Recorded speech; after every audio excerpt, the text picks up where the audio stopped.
over the dark night. She reached up to the sky of stars and caught the red-hot light of the North Star.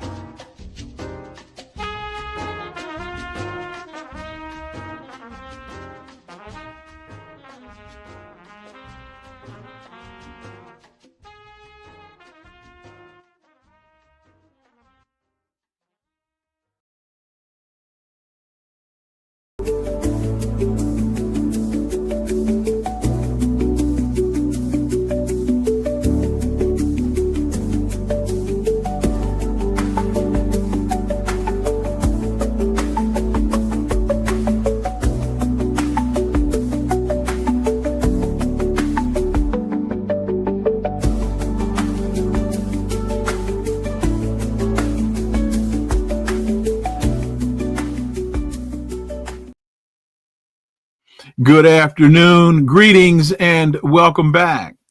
Newsweek reports U.S. jets fly to Venezuela's neighbor amid tensions in the Caribbean. Tensions remain high as the U.S. has sent strike aircraft to Guyana, locked in a border dispute with Venezuela, in a show of support for the partner's sovereignty and territorial integrity while demonstrating American air power. That sounds more like an excuse and a provocation instead of a reason.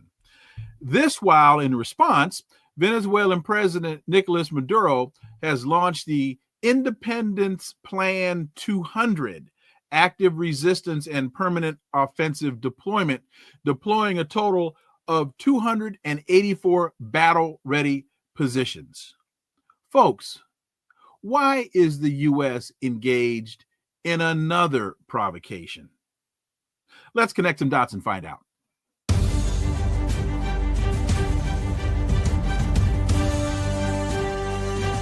Connecting the Dots with Dr. Wilmer Leon, where the analysis of politics, culture, and history converge. Welcome to the Connecting the Dots podcast with Dr. Wilmer Leon, and I am Wilmer Leon.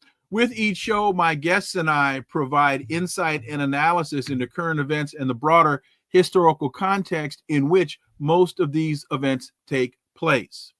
I want to hit on one of today's headlines before we get to my guest. Kirk shooting suspect arrested. Family friend identified the Utah man. Authorities have arrested a suspect in the killing of conservative activist Charlie Kirk 2 days after the ally of Donald Trump was shot at Utah Valley University in Orem, Utah. Utah resident Tyler James Robinson, age 22, allegedly confessed to the shooting to a family member.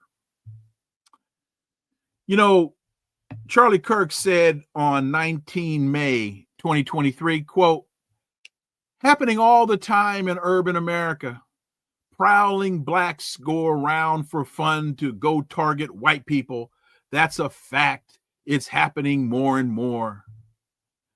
On January 23rd, 2024, he said, quote, "If I see a black pilot, I'm going to be like, boy, I hope he's qualified."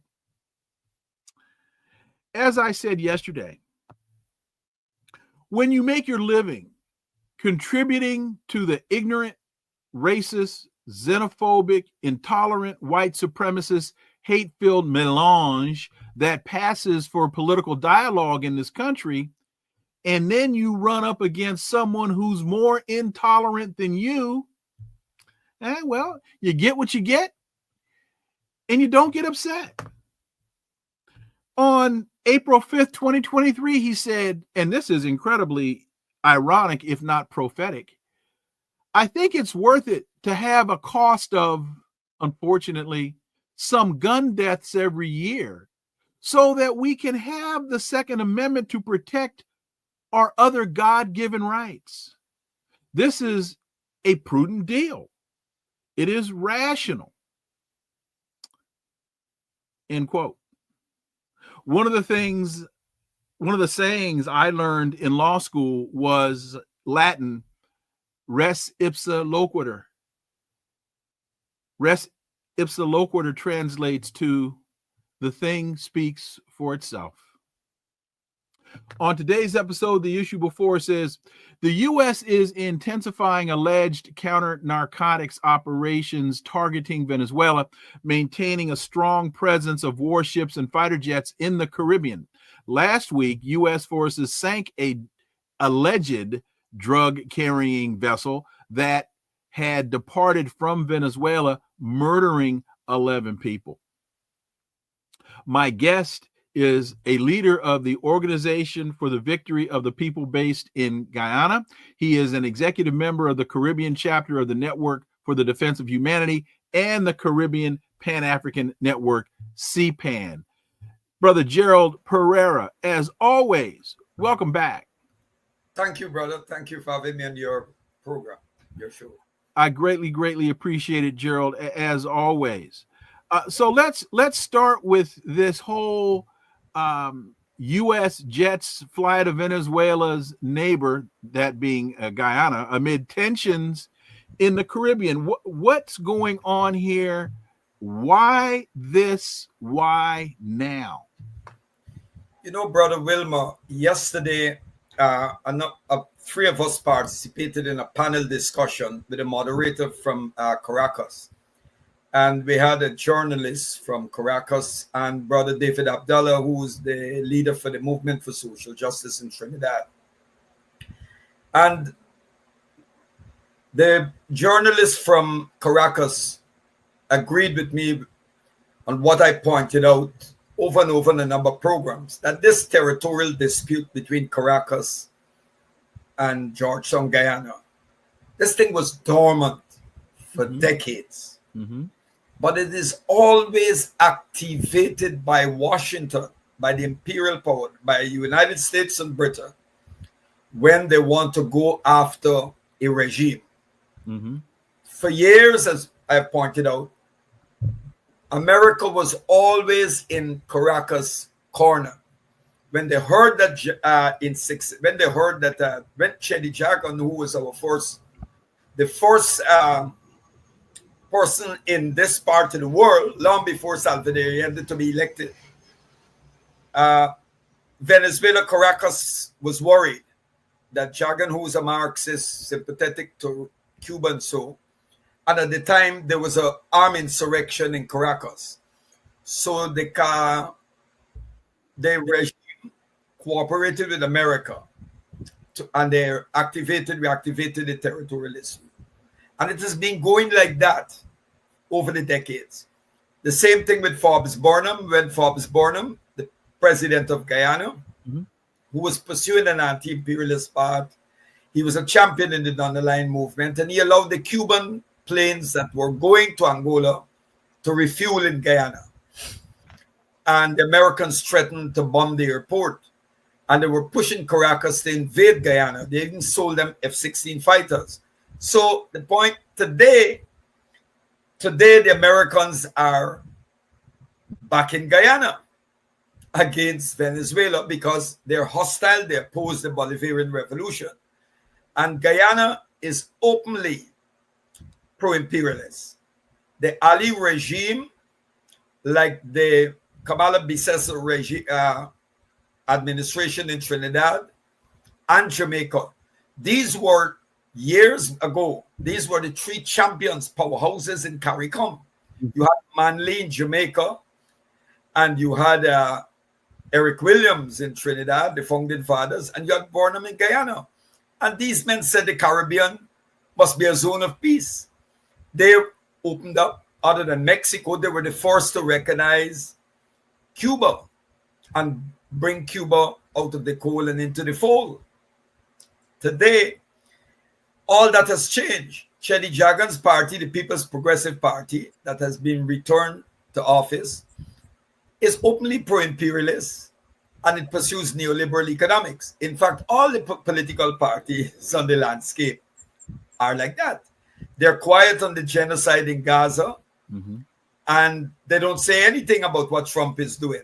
They're just quiet because, as we keep pointing out, they're comfortable with just being overseers of the neo-plantations. These little neo-plantations, we have little nation states, mm-hmm. Islands like Guyana. They're happy to be overseers while the imperial powers call the shot. So at the swearing in of the president, President Ali, last Sunday, 2 U.S. fighter jets flew over the city. And for us, that is trampling, that's disrespect for our sovereignty and our territorial integrity. We had not too long ago, a couple of days ago, the U.S. Deputy Assistant Secretary for War, Joseph Omri, came into Guyana. He was here.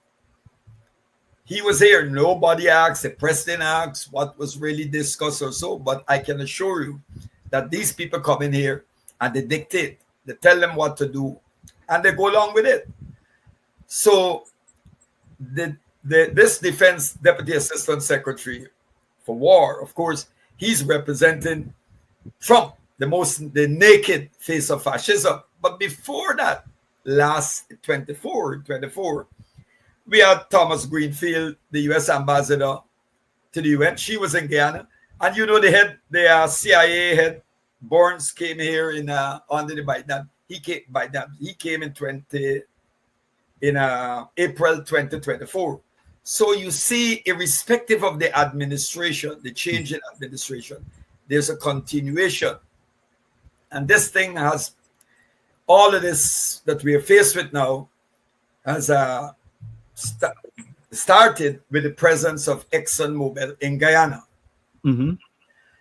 And I have pointed out that our organization, the Organization for the Victory of the People, we brought out handbills almost 2 years ago or a year after. We are saying that we can see that Washington is misleading the government of Guyana. They're feeding them false information and the issue of security and what have you, so that they can have a presence in this country.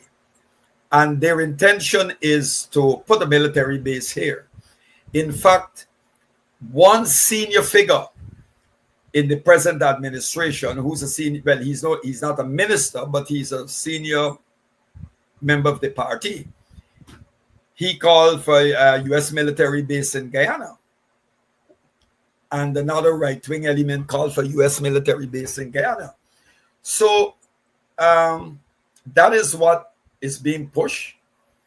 And I was on the program yesterday, and I said, you know, you have the Deputy Assistant Secretary of War said that pledged their unwavering commitment to defend Guyana's sovereignty and territorial integrity. And Venezuela is being, you know, shown as the aggressor who is planning an invasion of Guyana. But a lot of people in the average person in the street don't believe that. Mm-hmm. You know, the aggressor here is Washington. The aggressor is the United States imperialism. Our sovereignty and territorial integrity is not being threatened by Venezuela or the Bolivarian Revolution. It's being threatened by the United States. And this whole thing, this build-up in the region, using the pretext of fighting drugs, the drug cartel, and the other thing, over the years, they talk about strengthening security at the regional level, cooperating with the militaries, different CARICOM countries, system the tide in trafficking in persons and all of that. But we know that's a lie. You deploy 4,000 something troops, nuclear submarine and all of that to fight drugs. When we know that 85% of the drugs come from the Pacific area, and the drugs are not coming from Venezuela. That boat was probably some fishing boat. That is not the type of boat that carries drugs. But they bombed that boat. And today, I think some activists are saying that it actually happened in the waters off of Trinidad. So 2 bodies floated up in Trinidad. And the prime minister said that the prime minister said that Trump had a right to do what he did. Mm-hmm. And Trinidad, so people are saying, look, you have to dispatch the Coast Guard to recover those bodies. She referred to those bodies as carcasses. And she does not have time to deploy the Trinidad Coast Guard for such activity.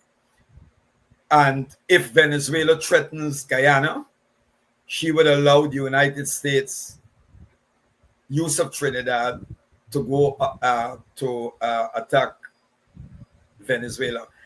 And we didn't need her to say that. We figured that we were saying that 2 years ago because we're leading. Because, you know, it's not that you pull it out, it don't drop from the sky into your head. You understand history. You saw what happened with Grenada. You saw what happened with Noriega in Panama and so what these people are doing all over. And there's a pattern. But this is aimed not just at Venezuela, it's also to intimidate Cuba.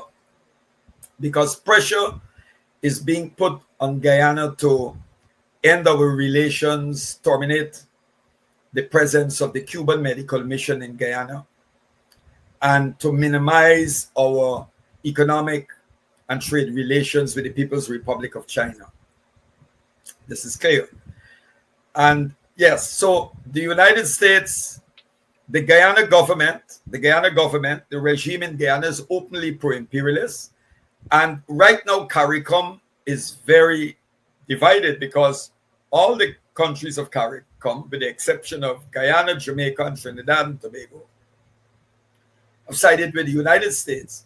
All the others and countries of South America and Central America have condemned the U.S. buildup in the region. And the Guyana government is making a big mistake.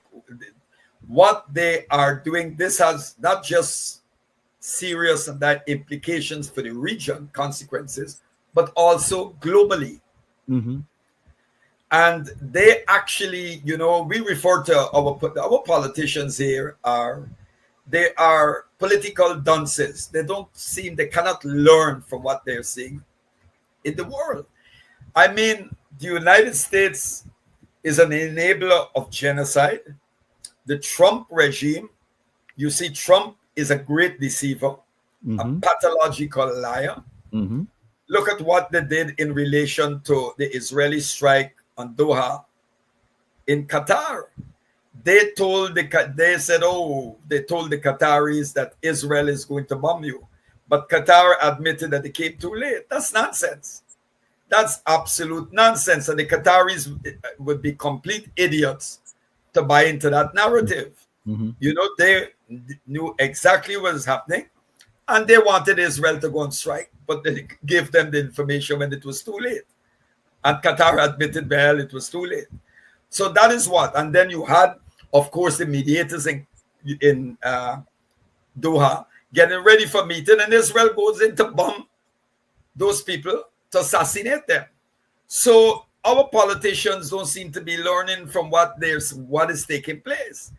And this embrace of the United States is something that we are going to regret. I said on the program yesterday that if the government of Guyana is to go ahead and allow the U.S. military presence in this country, when the dynamics change, when the tables turn, and they're going to turn, we are going to put those people on trial for treason, because we are meant to be, at least on paper, a sovereign nation state. But our sovereignty, that is where it is, on paper. This whole thing about our territorial integrity and all of that, the foreign minister said that Guyana will not allow Venezuela to intimidate Guyana. But it is not Venezuela that is trying to intimidate Guyana. It's the U.S. that is intimidating and bullying Guyana. This is the reality. You have used the word imperialist a couple of times. And I think in previous conversations with you on previous shows, and I know on other shows with other guests, I've been saying the conflict between the United States and China is an issue of imperialism versus anti-imperialism. That China is anti-imperialist. Absolutely. The conflict between the United States and Russia is a conflict between imperialism and anti-imperialism. Russia, I've asked, when was the last time Russia aggressively invaded anybody, and the Ukraine being outside because that was a defensive move, not an offensive move. Yeah. And so this issue with Venezuela and Maduro, and you're now saying, so explain to the audience when you speak in the context of anti-imperialism, because many people see that as a 19th century concept. Yeah. Explain it in a current 2025 context. Yeah, it is. Imperialism is a reality. It is a reality. And imperialism is monopoly capitalism in its highest form. ExxonMobil is an example of monopoly capitalism, and it's not an ordinary corporation. It's an arm of United States, an economic arm of US imperialism. Monopoly capitalism is also backed up by military force. Now, if you look in defining imperialism, a country in the imperialist country must subjugate another country, a weaker country. And you have the United States is always what people like Samir Amin and the dependency theorists call an unequal relation. Mm-hmm. So it is one where the countries of the periphery suffer all forms of aggression, economic, cultural, and if they resist and regimes try to take a different path, a non-capitalist path, they're destabilized or overthrown or they invade them. We've seen this. Mm-hmm. So in the relations between the country that is exploited and the exploiter, it is not a mutual relation. Mm-hmm. It is one where the core country extract the mineral resources, the wealth, and has control over the economy and the wealth of the nation. Kwame Nkrumah, when he wrote his book, Neo-Colonialism, The Last Stage of Imperialism, he dealt with this. And he came to the realization that political independence was meaningless unless you had economic independence. Hence, Burkina Faso. That's right. Niger. That's right. Niger. The Alliance of Sahel States, they have taken control of their economies. That's right. Having moved beyond the flag independence. Flag and anthem independence. That's right. The something substantial. Correct. So the other thing about, as Walter Rodney pointed out, Europe wanted to develop Africa in this imperial relation. The West European countries were able to build their countries and arrive at where they are today, including the 13 colonies in America and others, by the genocide against indigenous people. You had Spain and Portugal looting the wealth from the so-called newly discovered lands, and look at Belgium. Every Western capitalist country built their economies on the plunder of Africa, the trade in captured and enslaved Africans. That is what they did. Now, China and Russia was never part of that. Mm-hmm. Russia and China never had colonies in South America or in Africa. Those two countries never had ships departing their ports and sailing into Africa and moving captured Africans to colonies. That was clear. That was a West European project involving Britain, Holland, Spain, Portugal, Denmark, Belgium, Germany, the United States. And those are the countries. Mm-hmm. So the Chinese position is the Chinese have a win-win situation. When China is dealing with you, the Barbados Prime Minister pointed out, Mia Mottley, that the economic deals that they get with China, they can never get that from the West or when dealing with the IMF or World Bank. Wait a minute. Let me just jump in quickly and to that point. Yeah. You use the term win-win. Yeah. And we know in Western parlance that that's a cliche. Yeah. But in terms of China, that is an actual policy statement. Yes. Win-win is not a cliche in China. No. It is a basis upon which a lot of their foreign interaction is based. Everybody must walk away from the table a winner. That's right. Well, President Xi Jinping said something. He said he was speaking with the prime minister of one of the small Pacific countries. I think it was Tonga, or I cannot recall, Vanuatu, of one of them.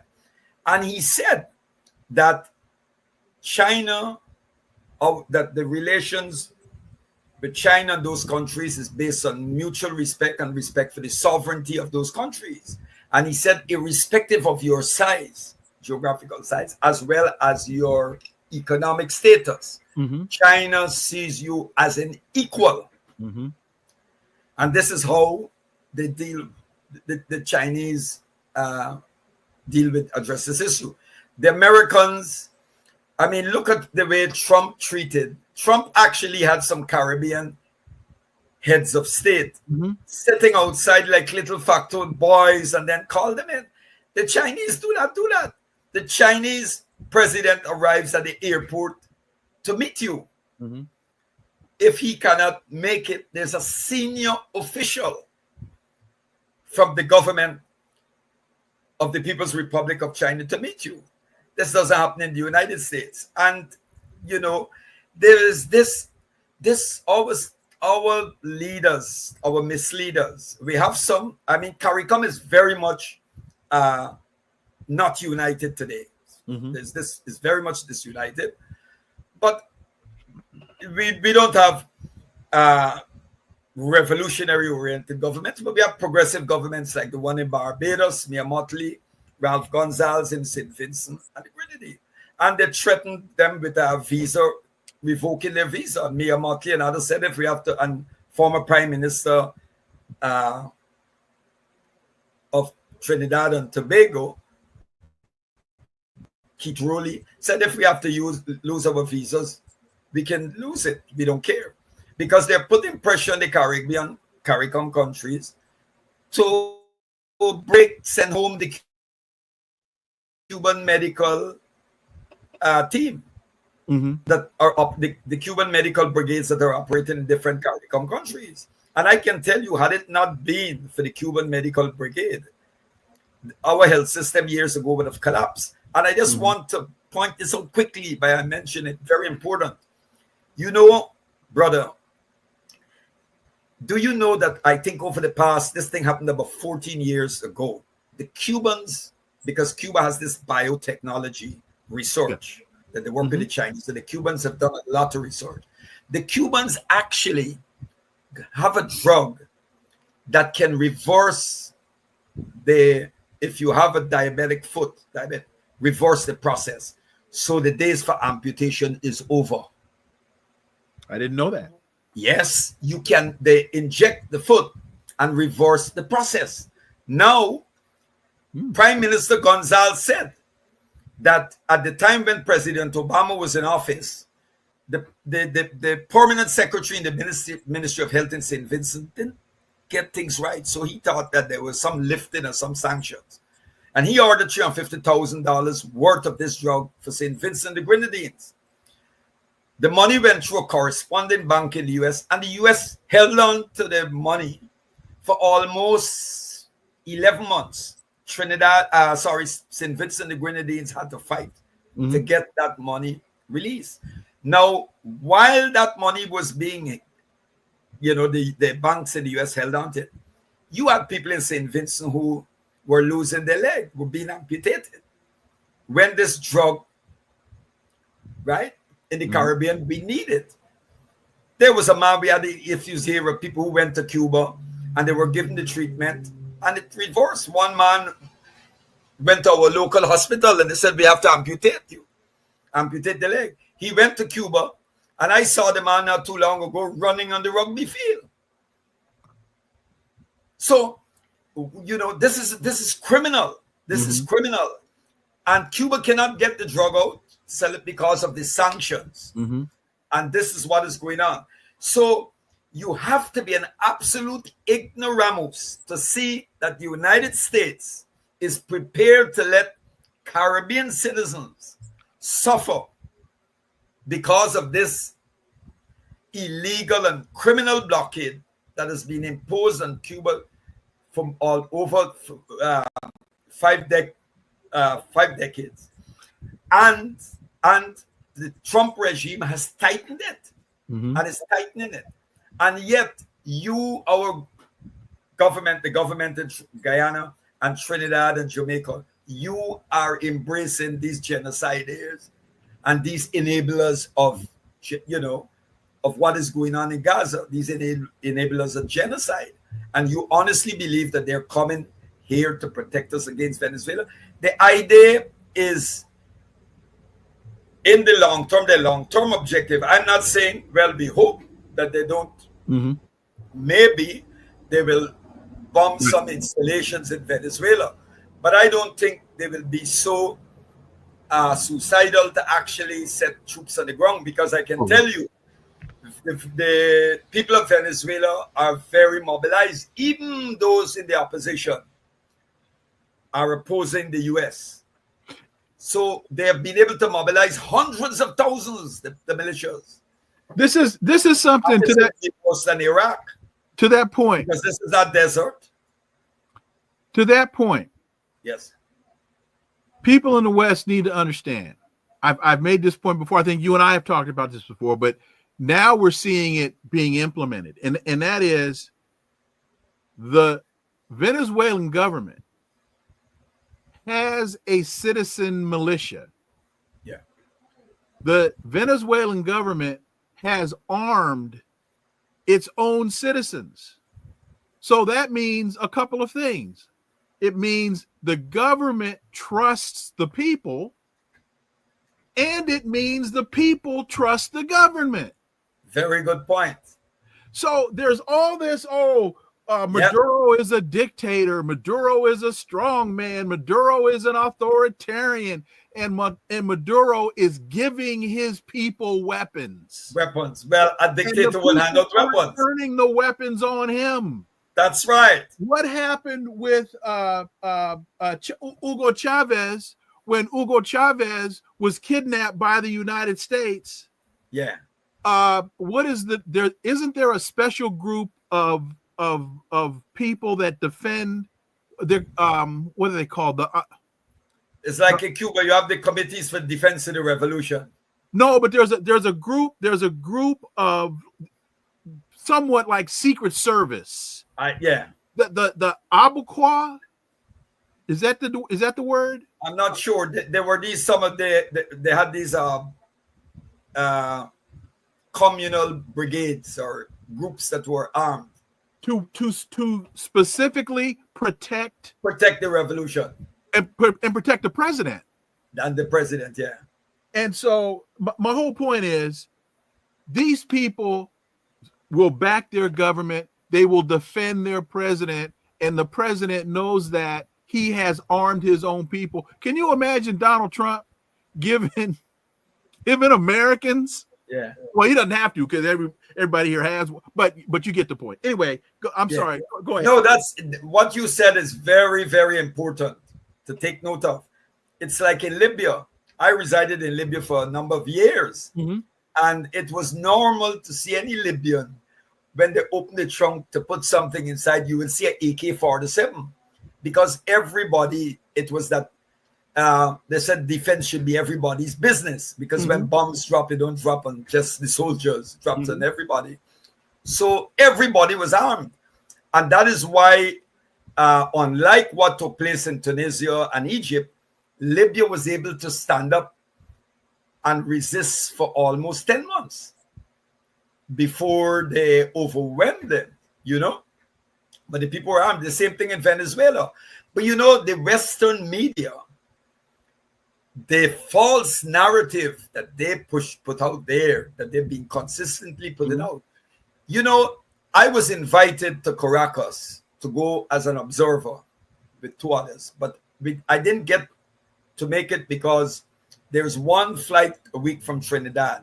And I didn't want to go through Panama because Panama, they harass us. Mm-hmm. The U.S. border security, they pull you over and all sorts of nonsense. They go through, they actually do that. And they had organizations from South Africa, the EFF, the All African People's Revolutionary Party, different chapters. The Black Alliance of Peace. They were Zapu Zanu from Zimbabwe. Yeah. Mm-hmm. And all across Africa and South and Central America, they had hundreds of observers from the Caribbean. Mm-hmm. And everybody who went there, people were at the polling station. Mm-hmm. They spoke to the people. And everybody, the South African government sent delegation, everybody, all those organizations, they had hundreds of observers. Mm-hmm. And everybody said that that poll was free, fair, and peaceful. And yet, they keep pushing this thing that Maduro, you know, Mm-hmm. I mean, so if Maduro and the revolution doesn't have support, you tell me how within less than a week, they were able to mobilize hundreds of thousands of people armed and in uniform. Let me ask you this: you mentioned CARICOM, yeah. And a couple of years ago, when the United States was trying to get CARICOM to back the U.S. reinvasion of Haiti, as I understand the story, and please correct me if I have it wrong. Vice President Kamala Harris went to CARICOM to twist arms, Yeah. and the minority leader Hakeem Jeffries went to CARICOM to twist arms, and CARICOM resisted. Yeah. So that's how you wind up with William Ruto in Kenya, taking the check and being the blackface on American imperialism. That's right. You're right. So now I want to try to connect these dots. So now you have Trinidad and Tobago signing an agreement in December of last year, allowing the United States to use that territory as a launching pad. And you now have the United States with their Navy and their submarines. And so I'm just looking to connect. These things aren't disparate acts, is my point. Yep, that's that's an interesting point that you've raised. You see, I did an article about the CARICOM leaders, and the CARICOM leaders are with the exception of a few over the years that have been consistent. Like I think Prime Minister Mia Mottley to a certain extent, as well as Ralph Gonzalez in St. Vincent the Grenadines, and Prime Minister Skerritt in Dominica. But you're getting some solid people, the Prime Minister of St. Lucia now, and Grenada. But on the issue of Haiti, they were divided, but the idea was that they didn't want, because there was all this thing about the Caribbean remaining a zone of peace and all of that. Mm-hmm. But I think they came up with this thing about, and I just want to say this, some quarters suspect that some influential Pan-Africanists said, well, maybe we can have Ruto, you know? Mm-hmm.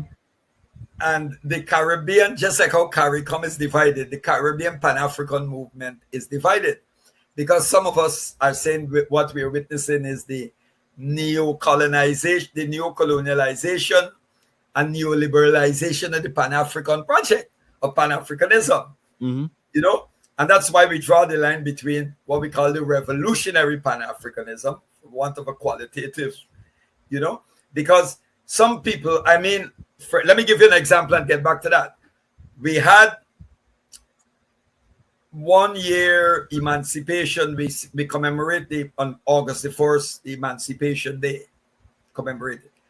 And we had African leaders coming into the Caribbean. We brought Museveni from Uganda. Mm-hmm. We had Paul Kagame. And we brought another neo-colonial one. We brought them. So somebody said, hey, hold it. Something is wrong here. How about Zimbabwe that has been under sanction? How about inviting the president of Zimbabwe? How about inviting President Ibrahim Traore? You see? So there is this argument that some influential Pan-Africanists who've been co-opted argue for that option, Mm-hmm. right? Because they couldn't come out openly and say, let the US go in. Mm-hmm. Right? That is what we picked up. And now with the issue of Venezuela, the CARICOM countries, of course, are so divided that with the exception, as I said, of the three big giants who have gone along with it. But on the Haiti thing was much more, it was different to what is playing out now. But some of those Pan-Africanists, I said, played a part in that. They couldn't come out openly and say, well, okay, we're going to, because there's a commission, there's a body that works with the EU and CARICOM. Sorry, not the EU, the African Union and CARICOM. And there are a number of committees, and there's this African Union CARICOM Commission. So some Pan-Africanists are in that body. So they play a very influential role.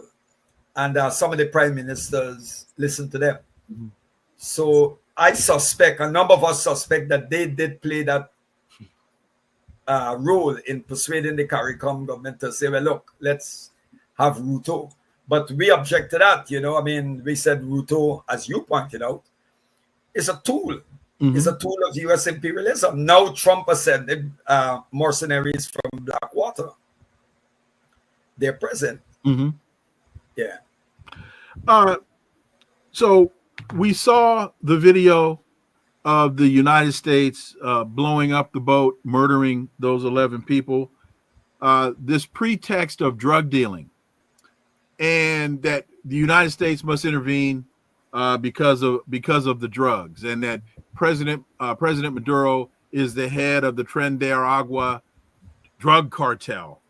That point, and J.D. Vance, the Vice President of the United States, when asked about the blowing up of the boat, he was asked, well, isn't that a war crime?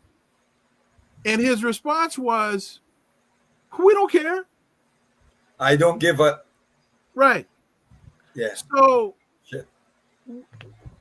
What tone is this setting? What message is this sending? Because I have been equating what I said at the open, when you spend, talking about Charlie Kirk, when you spend an inordinate amount of your life creating this environment of violence, then you really can't complain when that violence turns on you. So when Vance says, I don't give a shit about war crimes, you're really opening yourself up for some potentially very, very, as Chalmers Johnson would call it, blowback. Yeah. So that's a very long question. The pretext of the drug dealing and this whole issue of war crimes. Well, this thing about the drugs that are finding itself, that is reaching the United States, that the drugs are coming from Ecuador and from Colombia. Mm-hmm. Years ago, many years ago, I met a representative of the FARC. That is now a political party in Tripoli.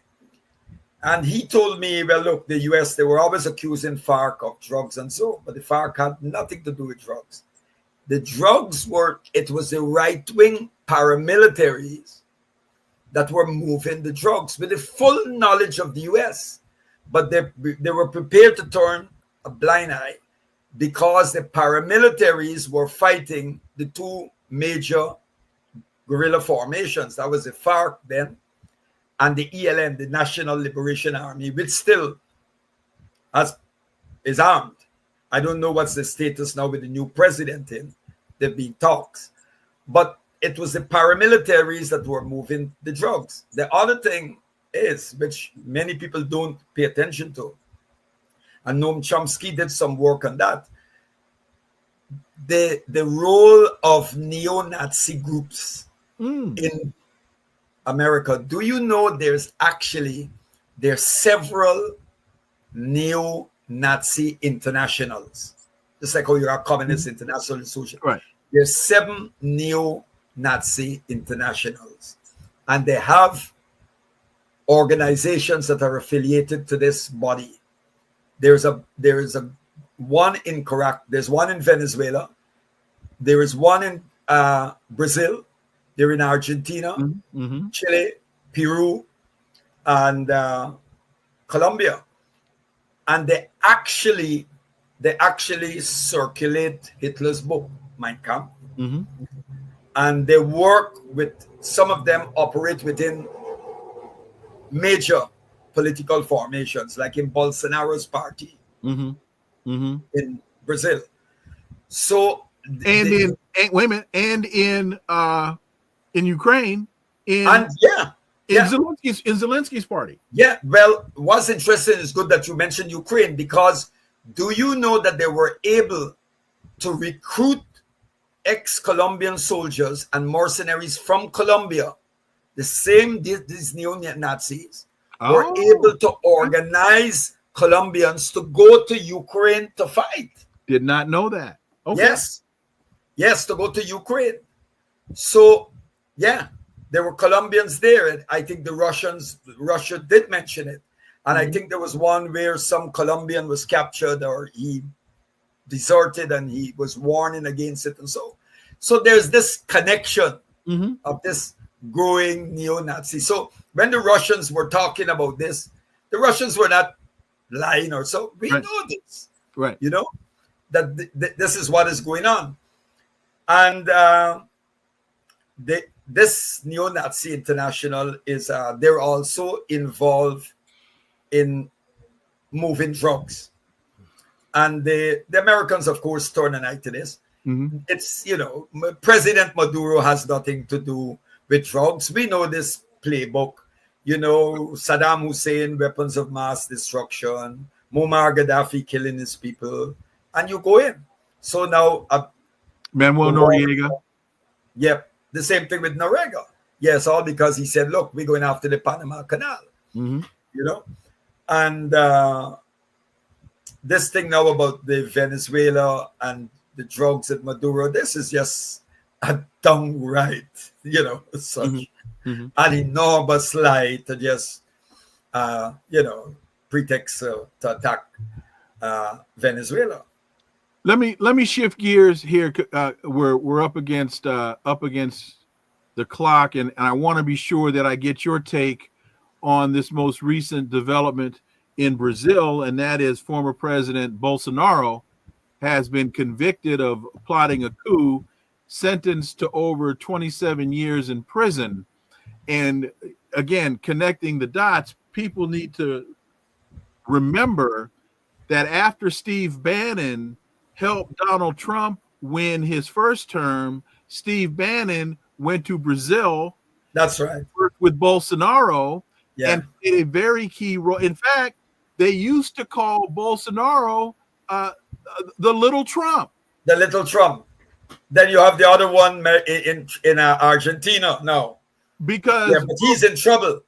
Because Bolsonaro was parroting a lot of the same rhetoric in Brazil that Donald Trump was. So your thoughts, your insight. Bolsonaro said that none of his sons could have married any African Brazilian. He said that openly. But I wish the man they'd given the man 200 years. But that Bannon launched another. That's one of the other neo-Nazi formations. They don't go wrong. They're different from the hardcore. They don't throw wrong Hitler's book and things and so. But it's the same thing. You see, they're not the jackbooted type, but it's the same, because if you notice, the neo-Nazi parties in South America, in Brazil, for example, they didn't contest elections, but they supported Bolsonaro. And it's good that he's not in office, because had he been in office now, it would have been more problematic for Venezuela, because he openly sided with Trump and so. But I don't see Bolsonaro coming back, because a lot of his base has moved on too. A lot of his base. But he was planning a coup, and that coup was, the Brazilian military. The Brazilian military is not like it's not like the Venezuelan military. No, the Venezuelan military has been transformed since the days of Hugo Chavez. Senior officers that were the top brass, that were once tools and agents of imperialism, they've gone on. This is a new, I passed through, the last time I passed through Caracas, I arrived at the airport, and I saw, the first time I went to Caracas in 81, long before Hugo Chavez, the only time you saw an Afro-Venezuelan was when you go to the washroom. They were cleaning the washroom. I'm serious. Or the other one who's driving somebody's taxi. When you go to Caracas now, you arrive there, all the counter staff, everybody, Afro-Venezuelans. And the immigration officers, young African men and women in their 20s. And if you see how they treat you, they go out of the way. Can I do this to you? They help you. And you're seeing it. That revolution has brought the indigenous Venezuelans and the Africans from the margins to the center. Do you know the commander of the Venezuelan ground forces? It's an African. That never happened. In Guyana, I think I pointed this out to you, and our audience need to understand this. For years, every ambassador before Hugo Chavez and the Bolivarian Revolution, every ambassador to Guyana was in the Castilian, the white Venezuela. Right now, the ambassador to Guyana is an African, and 2 ambassadors before, women. One with a PhD in international relations. So this is and that is why I've noticed a lot of the Pan-African groups, they've just put up a banner saying that the Bolivarian Revolution is an African and part of their World African Revolution. And as anti-imperialists, we have to support it. As an anti-colonialist and anti-imperialist, I have a different position when it comes to Essequibo, because we know how those borders came about and what happened. But the reality is that Venezuela is our neighbor, and that dynamic can't change. So we will have to talk to Venezuela. But there are those who don't want us to talk. They don't want dialogue. They're beating the war drums. And it's not in interest, that's not in Guyana's interest. It's for U.S., it's interest of the U.S. oil company. So final question. What is the long-term objective? Why is I understand the United States wants to get rid of Maduro. I understand that. But beyond that, what is the long-term objective of this jingoism? Is it simply to establish military bases for the United States in that and control oil? Definitely. And the main issue here is China. Okay. It's China. Okay. Marco Rubio came into Guyana, and when he was leaving, he said that as they were driving, they were going down the highway, one of the highway. It was so bumpy that his head was hitting the car, the top of the car. That. And he made a thing as it, the Chinese did not build a road. It was not done by the Chinese. It was a local company. Mm-hmm. You know, now the Chinese just built a bridge over the Demerara River, a very modern bridge. We talked about that the last time. Yeah. But nobody's talking about that. You know, so it's going, pressures being exerted on governments to cut back trade ties with China. Okay. Because Trump is going after, he's going after China. You know, and that was clear for when Marco Rubio came here. You know, well, they don't tell us that, but he told the president. If Donald Trump is going after China, he's going to be the dog that caught the bus. Yeah, because China, you know, and, you know, I just want, your position is crystal clear as an anti-imperialist, you know. Mm-hmm. You cannot, if you cannot say, well, you're opposed to the enslavement, that what happened to our ancestors was horrific, and defend imperialism.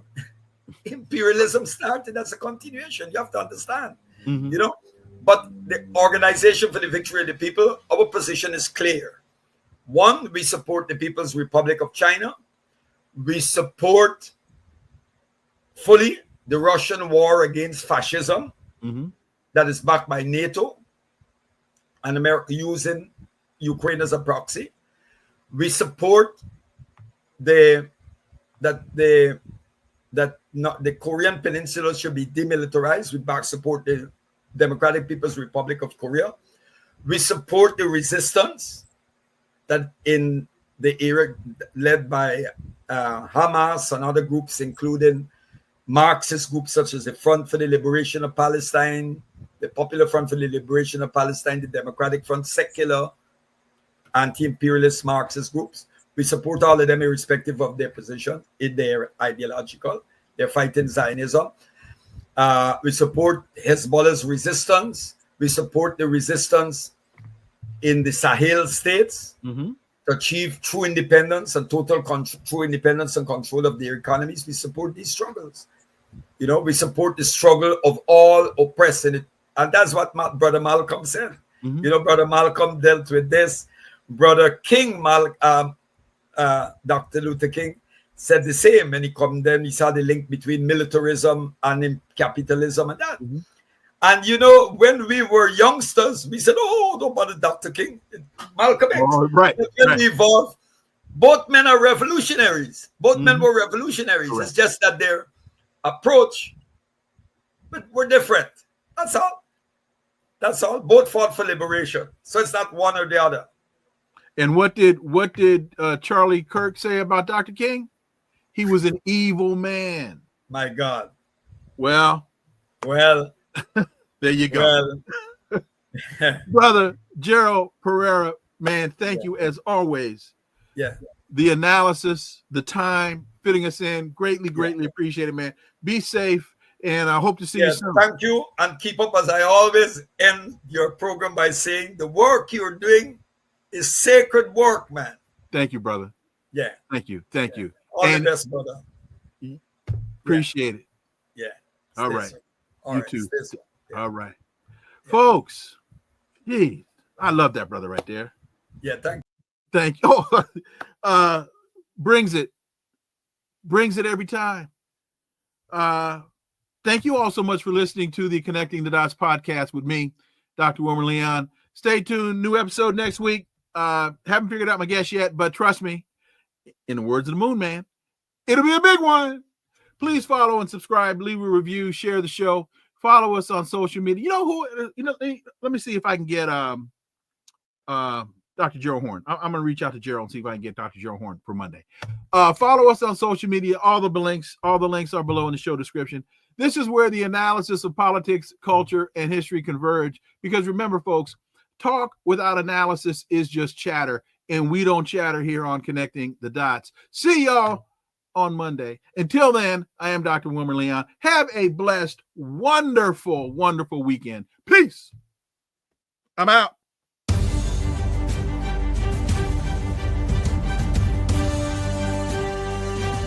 Connecting the Dots with Dr. Wilmer Leon, where the analysis of politics, culture, and history converge. All right.